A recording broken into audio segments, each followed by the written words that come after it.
Sound take 7 action.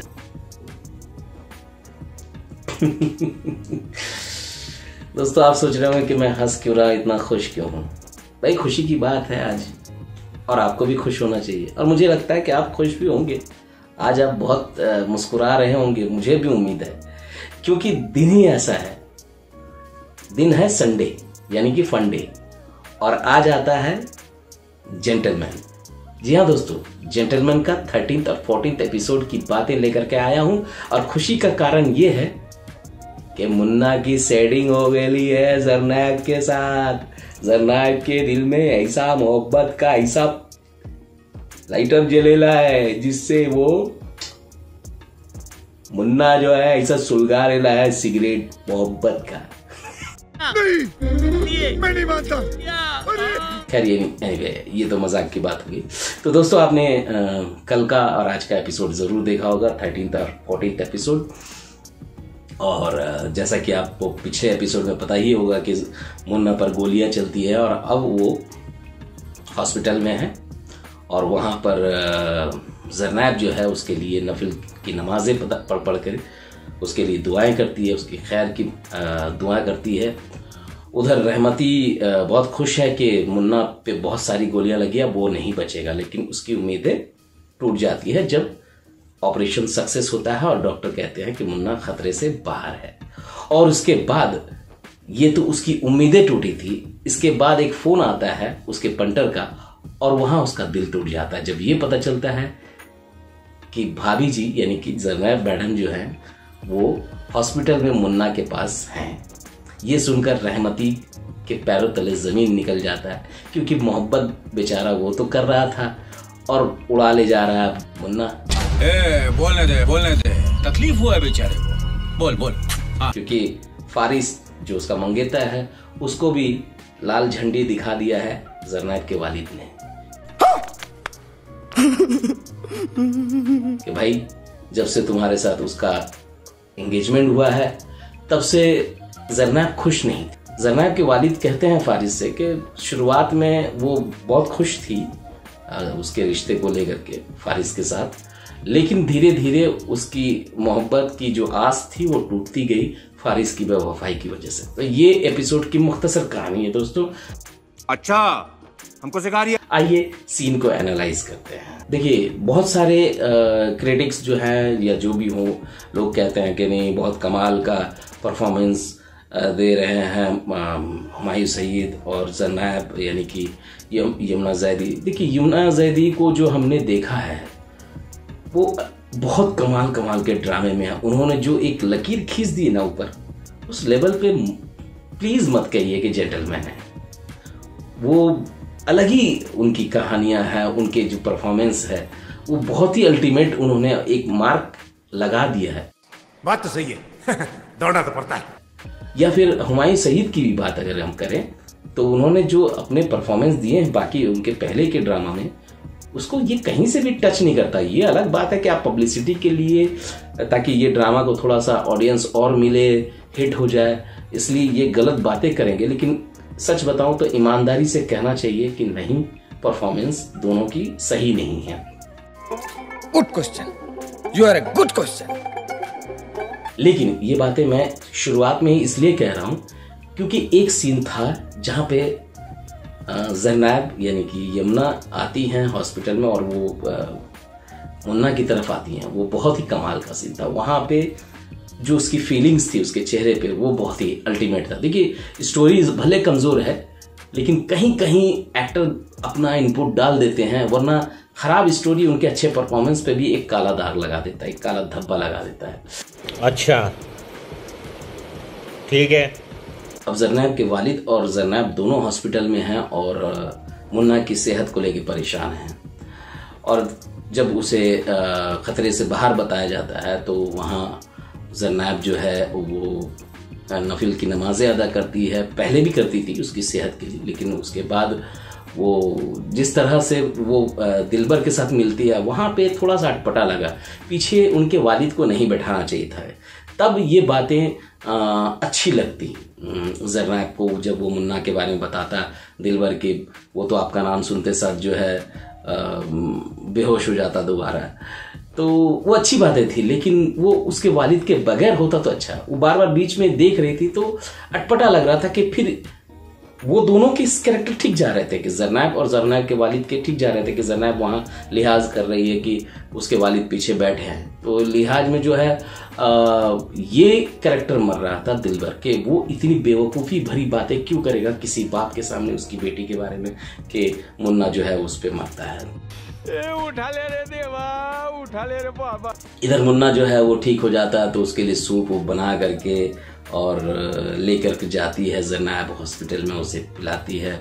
Munna अभी एक trans में है, लेकिन यहाँ पे गाने गाए जाते हैं, मोहब्बत भरी गाने होते हैं। दिलबर बोलता है रोमांटिक सुनाऊं क्या, तो रोमांटिक सुनाता है।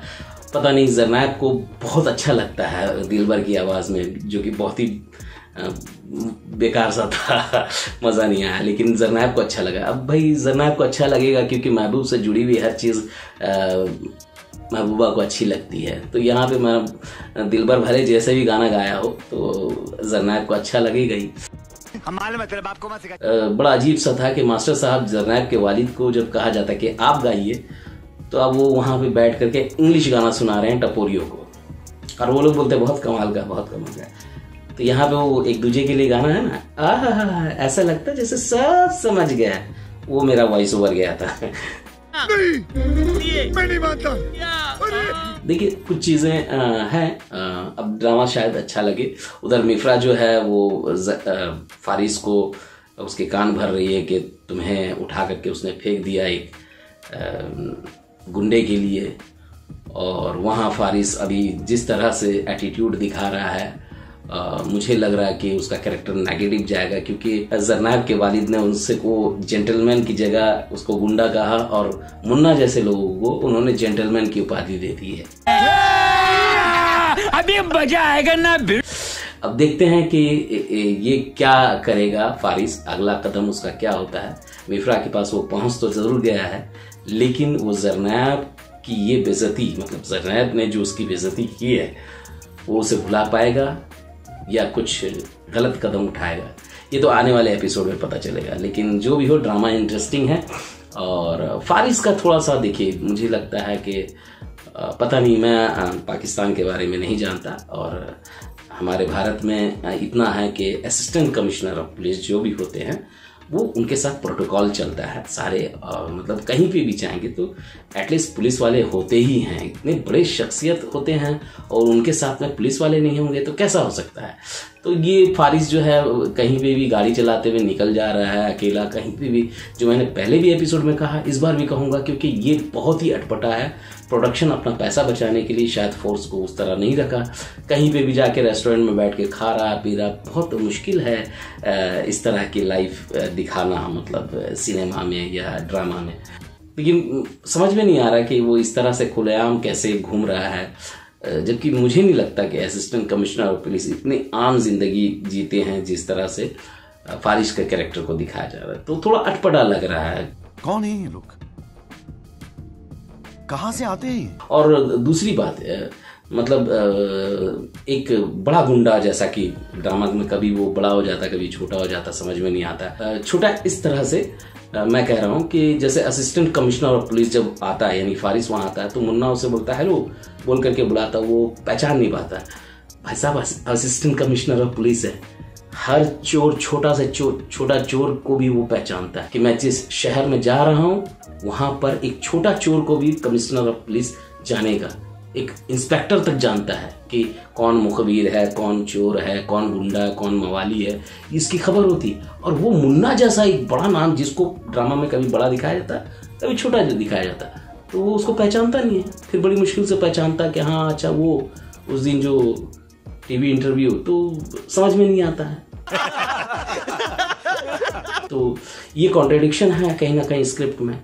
और तो फिर मुन्ना पे इतनी बड़ी गोली वाली वारदात घटी है, तो मिनिस्टर सब परेशान हैं, सब लोग आपस में ये कर रहे हैं, और रहमती को अरेस्ट करने की बात हो रही है, और पुलिस वाले मतलब परेशान हैं हॉस्पिटल में। लेकिन असिस्टेंट कमिश्नर ऑफ पुलिस अपनी महबूबा के घर पे है, कभी मिफ्रा के घर पे, कभी जरनैब के घर पे अकेला। मतलब उसको शहर के मतलब एडमिनिस्ट्रेशन से कोई मतलब नहीं है, सिर्फ उसको मोहब्बत के लिए रख दिया गया है। बात तो सही है। बड़ी अजीब सी बात है ये।